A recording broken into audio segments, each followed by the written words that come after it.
suave é Cristo chamando, chama por ti e por mim. Olá, telespectador do Opção para a Vida. Estamos juntos nesta manhã de sexta-feira, hoje 6 de março.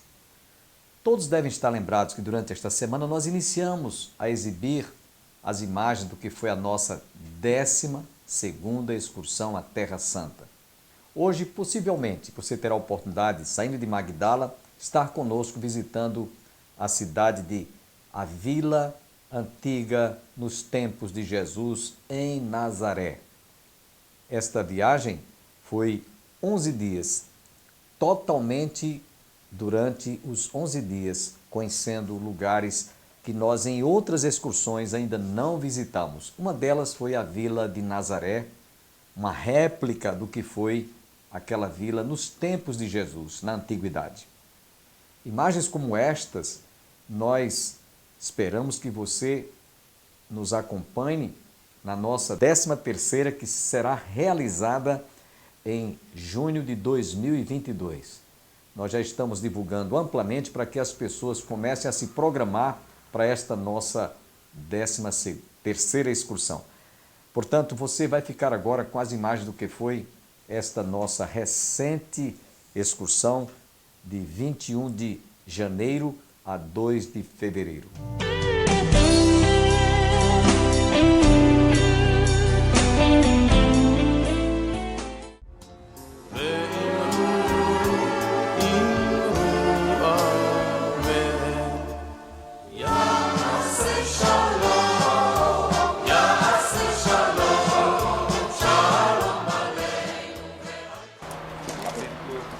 Do versículo 1 ao 3, que diz: Depois disso, Jesus percorria cidades e povoados, proclamando e anunciando a boa nova do reino de Deus. Os 12 iam com ele, e também algumas mulheres que tinham sido curadas de espíritos maus e de doenças. Maria, chamada Madalena, de quem saíram 7 demônios, Joana, mulher de Cusa, altos funcionários de Herodes, Susana e muitas outras mulheres que os ajudavam com seus bens.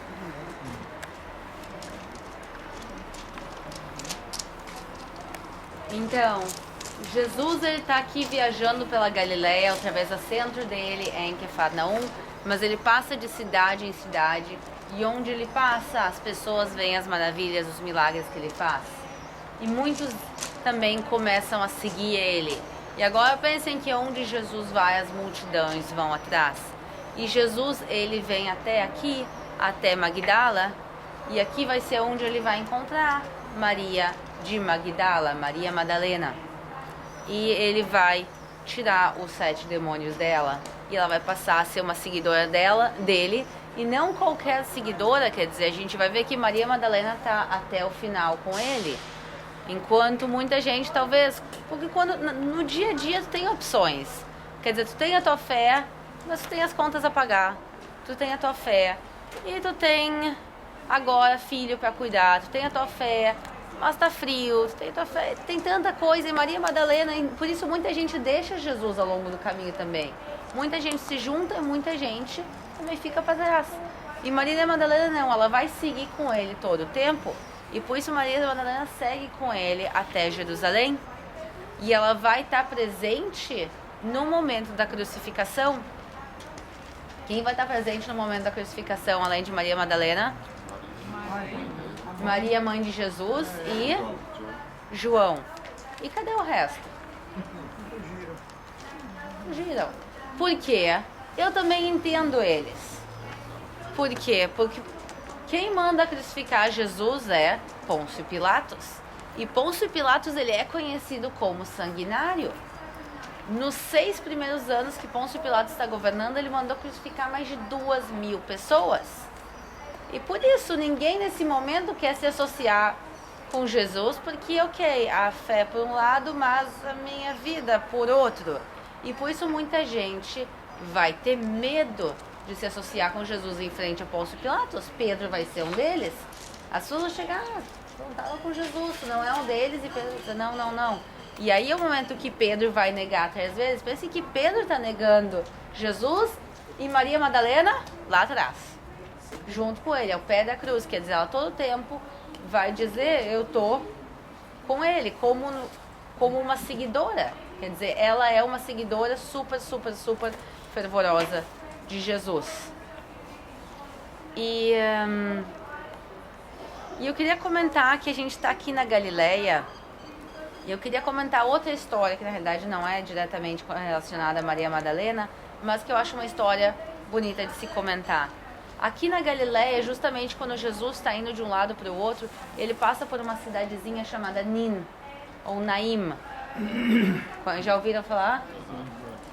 E Jesus está passando pela cidade e ele vê uma procissão fúnebre indo enterrar a um jovem. E ele vê quem está chorando lá é a mãe dele, uma viúva que o único filho dela, ela está indo enterrar. E aí está escrito que Jesus se enche de compaixão e ele vai ressuscitar o menino. Por que Jesus vai ressuscitar o menino? Ele se enche de compaixão de quem? Da mãe. Por quê? É o único filho. É o único filho, que é uma coisa bem triste. Mas a gente morre todos os dias. O que tem de tão especial nela? Pensem que ela é uma viúva e que o único filho dela morreu. Quer dizer, ela é uma mulher sozinha há 2000 anos atrás. E uma mulher sozinha, e provavelmente ela tinha mais idade, o que ela vai fazer? Ela estava fadada à miséria. Porque uma mulher sozinha não tem como trabalhar. Se ela não é jovem e forte, vai ser muito difícil. O que ela vai poder fazer? Ela está fadada à miséria. E por isso, Jesus se enche de compaixão e ressuscita o menino para que ele cuide dela. Ele se enche de compaixão dela, não só pelo sofrimento dela como uma mãe, mas para que tenha alguém para cuidar dela. Passado um tempo, Jesus agora está em Jerusalém e Jesus está na cruz. E ao pé da cruz está a mãe dele, João e Maria Madalena. E agora ele vê a mãe dele, que é uma viúva, porque José morre antes de Jesus. Ele vê a mãe dele, uma viúva, com o único filho dela morrendo na cruz. E aí ele vai fazer uma coisa interessante. Ele olha para João e diz: João, essa é tua mãe Maria. Maria, esse é o teu filho João. E o que ele está fazendo? Ele sabe que ele não pode ficar aqui para cuidar de Maria, mas ele diz: olha, eu estou encarregando alguém para te cuidar. E por isso ele escolhe João, porque João e Maria Madalena e Maria, a mãe de Jesus, vão ser os únicos três que não têm medo. Hã? Os outros irmãos de Jesus. Aí eu posso comentar isso daqui um segundinho. E por isso ele escolhe João para cuidar de Maria. E por isso Maria segue com ele depois. Quer dizer, o que acontece? Que ele ajuda a uma mãe, uma viúva, em Nin, ele vai acabar fazendo depois com a própria mãe dele. Ponto. E os irmãos de Jesus? A tradição mais aceita, na realidade, é que... Bom, vamos ver o que a Bíblia nos conta primeiro. O que a Bíblia nos conta? Quando José e Maria se casam, quantos anos tem Maria? Ela é muito jovem. 16. Os números começam a partir dos 14. 14, 15, 16. Mais ou menos essa é a idade dela quando ela recebe a anunciação. Por outro lado, José, ele já era um senhor, ele é bem mais velho que ela. E a Bíblia nos fala, não que Jesus tem irmãos, a Bíblia fala que Keachim, como irmãos.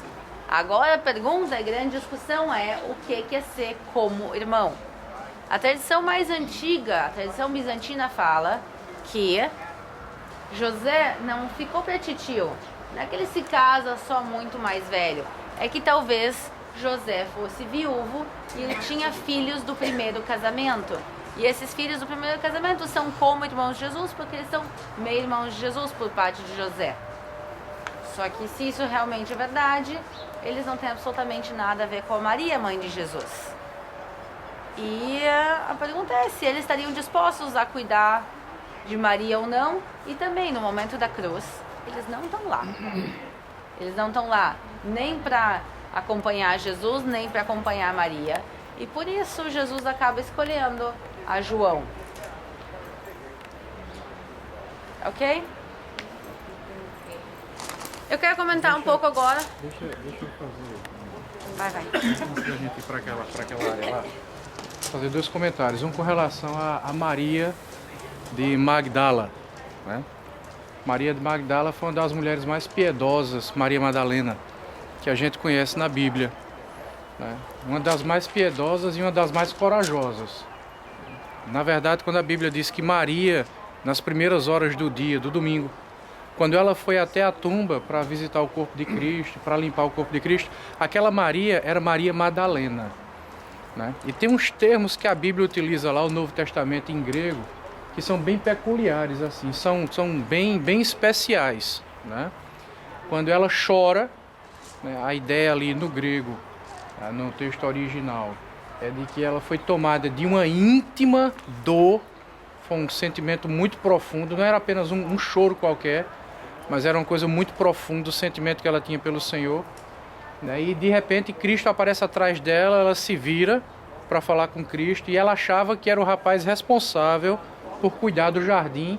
E inicialmente, ali naquela situação de desespero, não viu o corpo de Cristo, ela pensou que aquele rapaz tinha tirado o corpo de Cristo e ela diz: me diz onde é que o Senhor escondeu ele, me diga. Eu não vou dizer nada para ninguém, eu não vou te entregar, eu não vou lhe dedurar, só me diga onde ele está, né?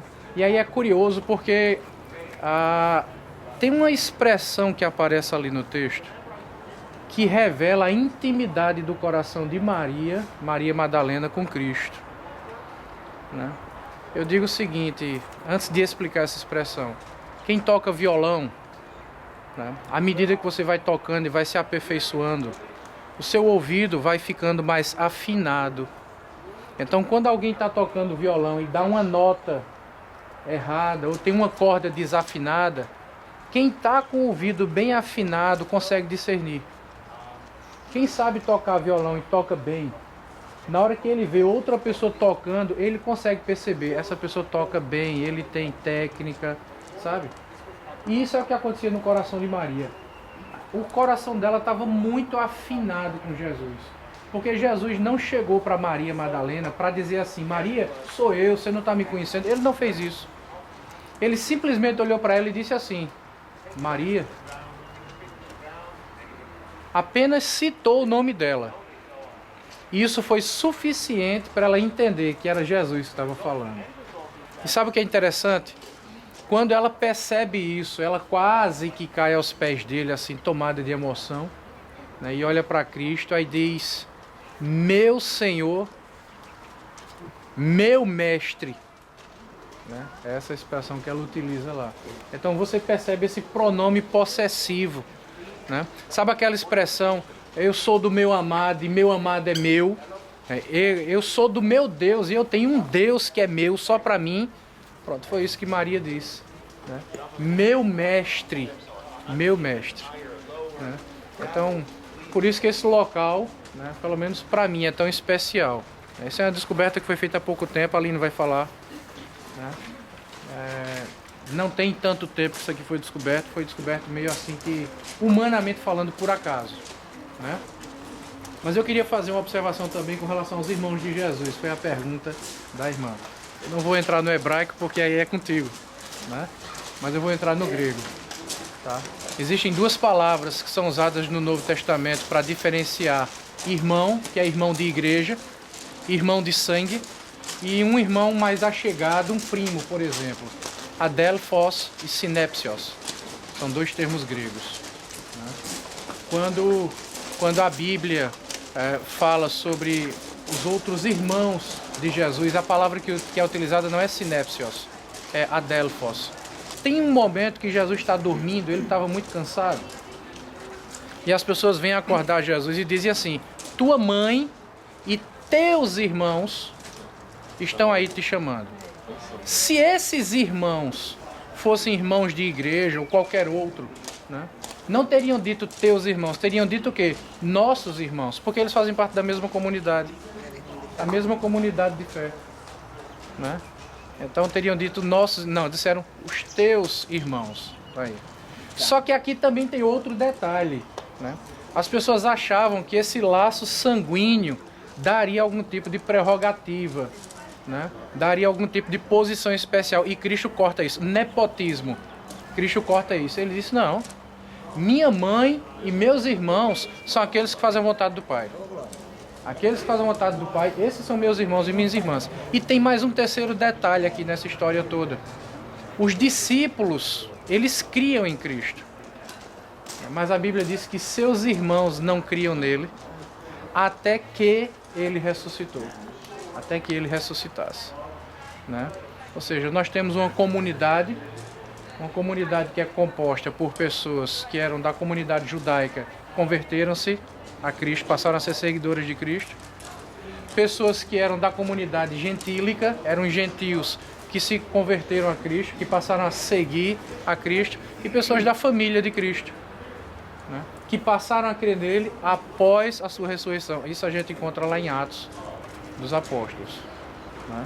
Então ele teve pelo menos aí 3 ou 4 irmãos e várias irmãs, e a gente não sabe quantas ao todo. Como a gente estava falando, pessoal, esse é um local extremamente novo. Tudo isso aqui estava soterrado. Se vocês olharem o nível do chão, era ali. Quer dizer, é 2, 3 metros para cima, mas tinha 2, 3 metros de terra cobrindo tudo isso aqui. E por isso, se vocês chegassem aqui até 2006, a gente está falando 14 anos atrás, o que a gente veria? A galera tomando sol aqui, praia. Amiga, sai da frente. Bom, depois vocês vão ver a primeira foto de como esse local se parecia. Tinha um pomar aqui, tinha uma praia perto do Mar da Galileia, quer dizer, nada que chamasse atenção.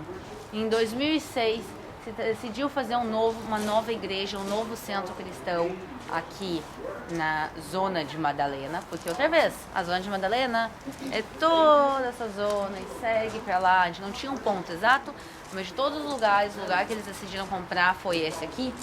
E começam as escavações, e uma das primeiras coisas que acham nas escavações em 2009, quer dizer, 11 anos atrás, é isso aqui, pessoal. Isso aqui é uma sinagoga, é a sinagoga original dos tempos de Jesus. Pessoal, isso aqui é raríssimo. A gente tem menos de 10 dessas no mundo. E aqui se encontrou uma delas. Mas Aline, como eu sei que esse edifício de pedra é uma sinagoga? Não falta pedra aqui, não falta edifício aqui. Como eu sei que esse edifício aqui é uma sinagoga? Então, por algumas coisas. No meio se encontrou uma pedra, que tem aqui a réplica dela. E a gente encontra aqui alguns símbolos interessantes. O que vocês estão vendo aqui? Aqui tem aqui tem um símbolo. Estão vendo? Isso aqui é um lulav. Isso aqui é uma das plantas que se usa na festa de tabernáculos. Se a gente olhar aqui, a gente está vendo o menorá do templo. A gente está vendo do lado 2 jarros, que são os jarros de azeite. Porque para acender a menorá, em cima tem que colocar azeite. Então não é só o menorá, mas é o azeite do menorá também do lado. Quer dizer, aqui a gente vê vários símbolos do templo de Jerusalém. Lembrando, isso aqui não é um altar de sacrifícios, porque não podem ser feitos sacrifícios fora de Jerusalém. Mas isso aqui está no meio da sinagoga para lembrar, pessoal, a gente está aqui, mas o que é o nosso centro? Jerusalém. O que é o nosso centro? O templo de Jerusalém. O que a gente vai ver é que tem cadeiras em volta e as pessoas sentavam em volta. Porque pensam agora, a gente está aqui conversando, qual o formato que a gente faz automaticamente um círculo. E ali também eles sentam em círculo. E alguém vai sentar no meio, não no meio do círculo, mas na posição central, e vai abrir as escrituras, vai ler, se pode inclusive abrir aqui, se vai abrir as escrituras e vai ler, se vai ensinar.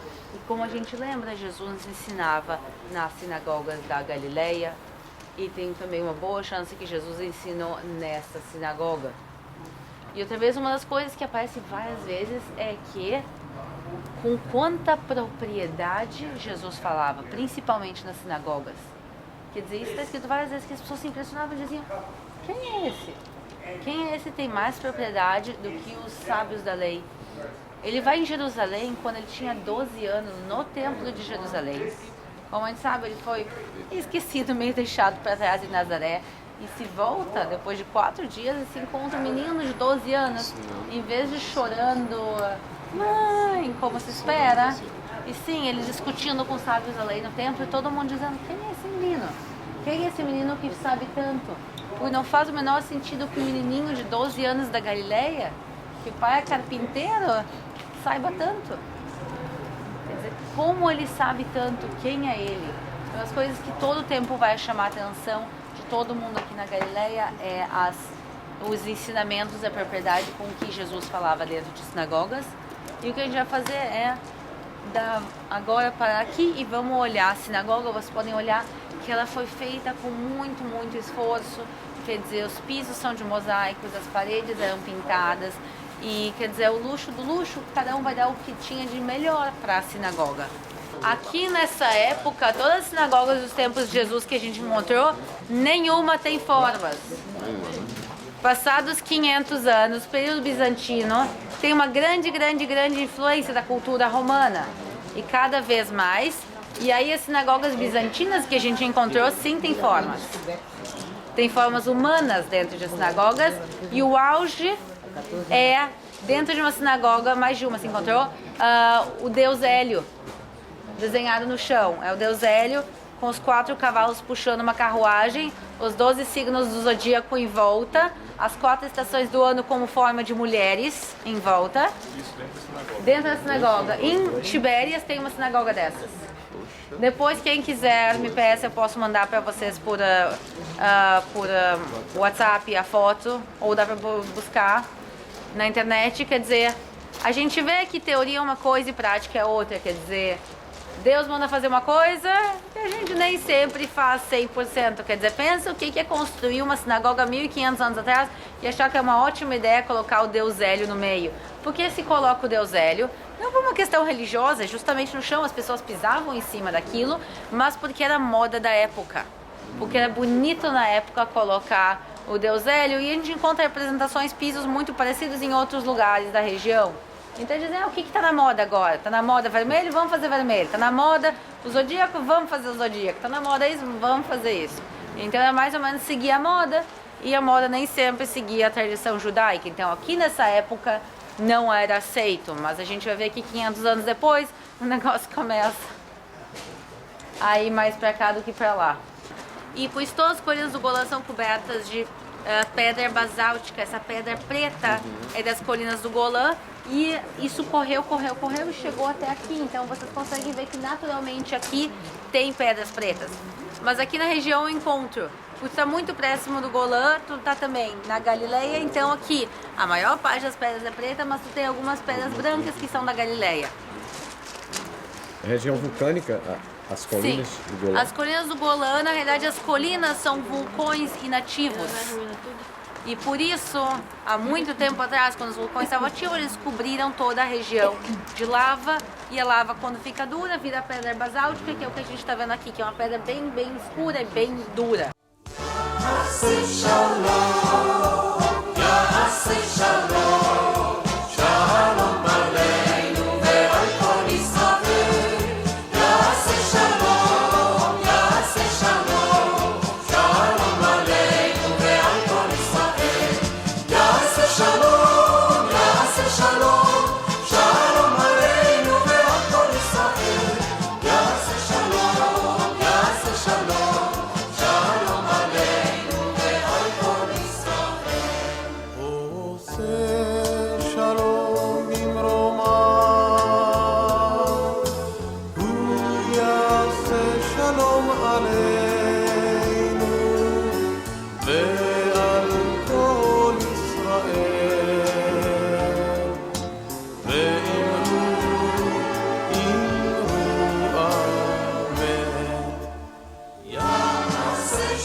rápida aqui. Eu estava ali na sinagoga observando um símbolo. Esse símbolo é do século I. Eu estava estudando simbologia cristã do século I e explico o porquê. Você observou, por exemplo, que esse batistério aqui, ele tem 4 lados. Boa parte das igrejas, 8 lados. Boa parte das igrejas bizantinas também tinham 8 lados. Lembra lá da igreja, da casa de Pedro, lá em Cafarnaum, 8 lados. Por quê? Isso aqui é um pictograma. Tá? No século I, eles usavam simbologia. Né? Um convertido a Cristo, ele era perseguido pelo Império Romano. Então, ele não podia se apresentar como cristão rapidamente. Então, ele precisava usar símbolos para comunicar a sua fé. Eles usavam cruz, eles usavam peixe. O peixe é um símbolo do nome de Cristo, Jesus Christos Huios Soter. A palavra ictis, em grego, é um acróstico do nome de Jesus Cristo em grego. E do mesmo jeito, Kyro. O que era o Kyro? Em grego, a letra iota de Jesus. Né? Depois você tem o epsilon, é a letra E. Depois você tem o sigma. Depois você tem o y. E depois o sigma de novo. Quando você junta tudo isso, quando você junta todas as letras, você vai ter essa rosinha aqui, ó, que é um círculo. Mas é um círculo que, se você for juntar as pontas de cada letra, vai dar um octógono, né? Ou seja, uma figura de 8 lados. Então, o que isso quer dizer?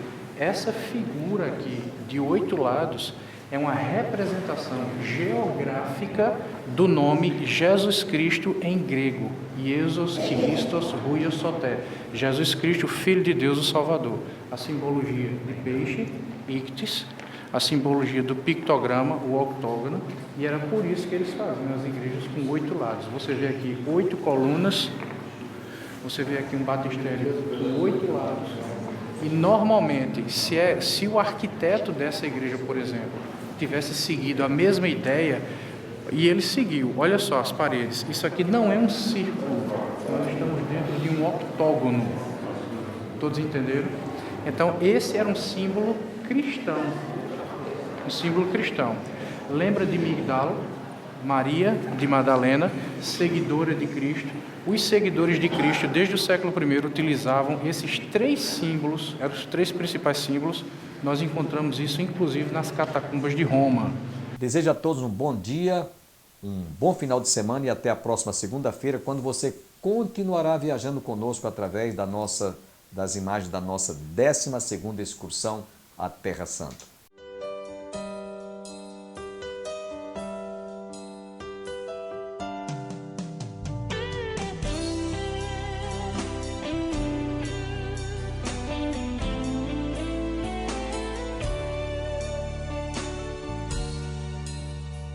Manso e suave é Cristo chamando, chama por ti, por